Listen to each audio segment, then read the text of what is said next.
Bonjour chers spectateurs, j'espère que vous allez bien. Puisque c'est la première séance sur notre chaîne Apprendre le français de A à Z, nous allons commencer par des leçons de base.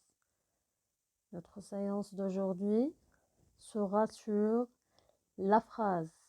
Nous allons voir qu'est-ce que c'est qu'une phrase, quelles sont ses composantes et quelle en est la différence entre une phrase simple et une phrase composée. Donc, une phrase est un ensemble de mots classés dans un ordre logique pour avoir un sens et permettant d'exprimer une action ou un état. Nous allons voir après, Inch'Allah, la différence entre les verbes d'action et les verbes d'état. La structure de la phrase simple. De quoi se compose une phrase simple? Le premier élément, c'est le sujet, plus un verbe, plus le complément. Donc, une phrase simple se compose d'un sujet, verbe et complément.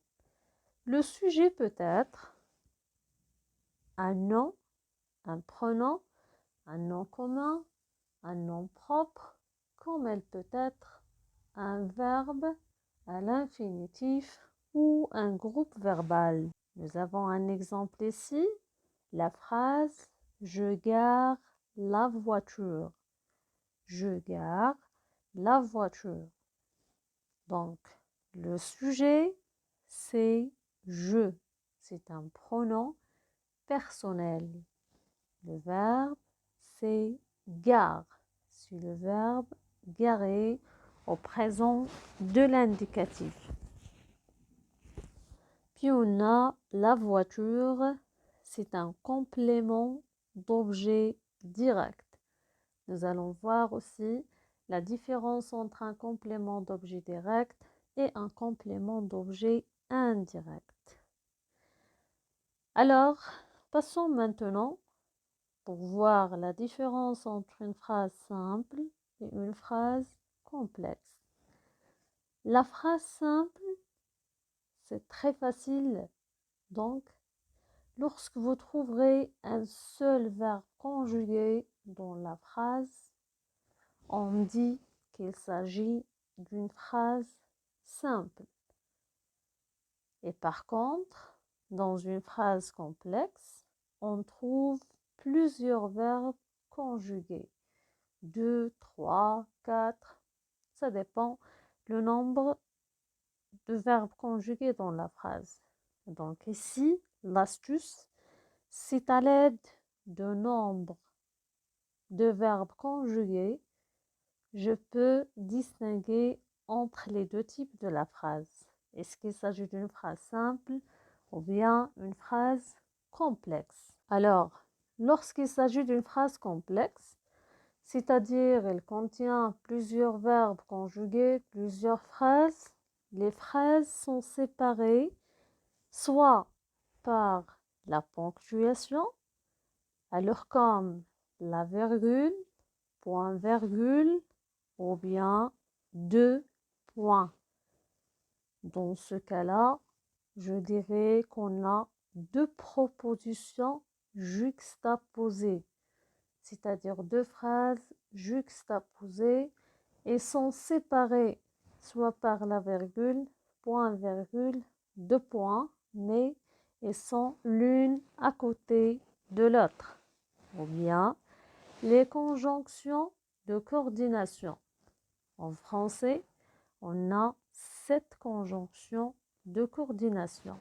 Mais, ou, et, donc, or, ni, car. Pour mais, elle exprime l'opposition, ou exprime le choix, et l'addition, donc la conséquence. Or, c'est presque le même sens que mais, ni la négation, car c'est la cause. Dans ce cas-là, nous aurons deux propositions coordonnées, c'est-à-dire elles sont liées à l'aide d'une conjonction de coordination. Il n'est pas venu car elle est occupée. Dans ce cas-là, alors donc on a deux propositions coordonnées. On peut trouver aussi les conjonctions de coordination. Je vais vous donner ici certains exemples. Alors qui, que, parce que, et j'ai mis 3 points de suspension parce qu'on a plusieurs subordonnants. Dans ce cas-là, alors la première phrase, on l'appelle une proposition principale plus une proposition subordonnée. C'est très facile. Je vais vous montrer comment vous allez faire. Alors, un exemple. Il n'est pas venu parce qu'il est malade.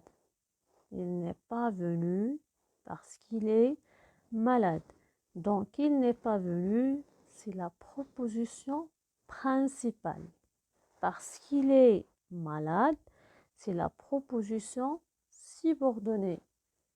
Donc, la différence entre les deux propositions, c'est que la proposition subordonnée commence toujours par un subordonnant. Et le subordonnant dans ce cas, c'est parce que. Alors, j'espère que la leçon était tellement utile. Et pour mieux comprendre, je vais vous laisser un exercice à faire et répondez-moi dans les commentaires. La question c'est, précise les composantes de ces phrases, puis indique s'il s'agit d'une phrase simple ou complexe.